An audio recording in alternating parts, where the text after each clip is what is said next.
আমার প্রীতি ও শুভেচ্ছা নেবেন, আশা করি ভালো আছেন। মাঝে মাঝে শোনা যায় এরকম কথা যে কুকুর যদি পোষ মানে তাহলে কুকুর প্রভুভক্ত হয় এবং সে তার শেষ রক্তবিন্দু দিয়ে হলেও তার মালিককে মনিবকে রক্ষা করার চেষ্টা করে। অক্ষয় কুমারের একটা সিনেমা দেখছিলাম কুকুর নিয়ে, যে কি করেছিল। আমার সেই সিনেমাটা খুব ভালো লেগেছিলো, আমি 2-3 বার দেখছি। সিনেমাটার নাম মনে নেই।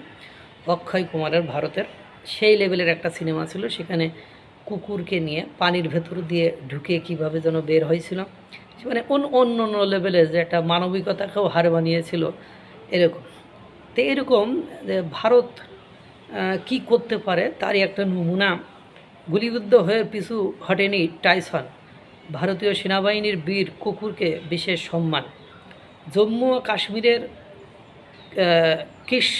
কিশতওয়ারের ছাত্রুর ঘন জঙ্গল, ঘুটঘুটে অন্ধকারে কয়েক ফুট দূরেও দৃশ্যমানতা নেই। তার মধ্যে ক্ষিপ্র গতিতে ছুটছে টাইসন। জঙ্গি ডেরা খুঁজে বার করতে সেনাবাহিনীর নিখুঁত নেভিগেশন এই সারমেয়। ফেব্রুয়ারি মাসে সেনাবাহিনীর অপারেশন রক্ষক এ খতমায় 3 জঙ্গি। সন্ধান মেলে তাদের গোপন ডেরার। যদিও জঙ্গিদের ছোড়া গুলিতে আহত হয়েছিল জার্মান শেফার্ড প্রজাতির সেনা কুকুর, তবে সেই অভিযানে আসল হিরো ছিল টাইসনসই। 80তম স্বাধীনতা দিবসে রাষ্ট্রপতি দ্রৌপদী মুর্মুর সশস্ত্র বাহিনীর 89 জন সদস্যকে মেনশন ইন ডিসপ্যাচেস সম্মানে ভূষিত করেন। সেই তালিকায় রয়েছে টাইসনও। ভারতীয় সেনাবাহিনীতে কুকুর ও অন্যান্য প্রাণীদের অবদান নতুন নয়। বিস্ফোরক শনাক্তকরণ, সন্দেহজনক লোকেশন খুঁজে বের করা এবং জঙ্গিদের ট্র্যাক করার জন্য এর আগে বহুবার স্নেফার ডগকে ব্যবহার করেছে Indian Army. Zoom, Phantom, Axel এর মতো বহু সেনা কুকুর দেশের জন্য প্রাণ উৎসর্গ করেছে। তাদের রাষ্ট্রপতি সম্মানও দেওয়া হয়েছে প্রাণ উৎসর্গ করার কারণে। তবে টাইসন প্রথম জীবিত সেনা কুকুর যে এই স্বাধীনতা দিবসে সম্মানিত হয়েছে। প্যারা স্পেশাল ফোর্সের সদস্য এই 4 পেয়ে অস্ত্র বহনে সক্ষম হলেও নিজের ঘ্রাণ শক্তি আর বুদ্ধি দিয়ে সেনাদলকে পথ প্রদর্শক হয়েছিলেন টাইসন, যা দেশের সামরিক ইতিহাসে বীরত্বের এক অনন্য দৃষ্টান্ত হয়ে রইল। উল্লেখ্য, গত ফেব্রুয়ারি মাসে ছাত্রুর যেখানে বলছেন যে গত ফেব্রুয়ারি মাসে ছাত্রুর যে আপনার আছে কি যেন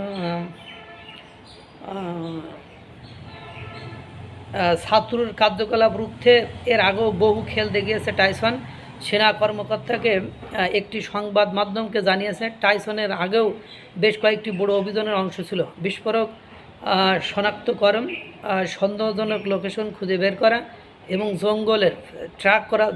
জঙ্গিদের ট্র্যাক করার জন্য সেনাবাহিনীর কাজে গুরুত্বপূর্ণ ভূমিকা পালন করেছে। সে ঘন অরণ্য পাহাড়ি এলাকায় তল্লাশির কাজে সেনাবাহিনীর অন্যতম সেরা এই সারমেয় আর কি। ছাত্রুর প্যারাশুট এলাকায় শনিবার গভীর রাতে একটি অভিযান চালায় সেনাবাহিনী। ওই জঙ্গলে একটি কুড়ে ঘরে লুকিয়েছিল 3 জঙ্গি। রাতেই জঙ্গি ও সেনার মধ্যে তুমুল গুলির লড়াই হয়। সংঘর্ষের মাঝেই ওই ঘরে আগুন ফেহরে যায়। সেনার সূত্র খবর, গুলির লড়াইয়ে 3 জঙ্গির মৃত্যু হয়েছে। তারা হলো রুবানি ওরফে আবু মাভিয়া, জুবেইর এবং জৈশের শীর্ষ কমান্ডার সাইফুল্লাহ বালোচ। এরা নিহত হয়েছিল। এবং এই টাইসন নামক এই বিশ্বস্ত কুকুরটি যে কী খেলা দেখিয়েছে সেটা আপনারা দেখেছেন, যার কারণে সরকার তাকে পুরস্কৃত করেছে। মহান সৃষ্টিকর্তা সকলকে ভালো রাখুক, সুস্থ রাখুক।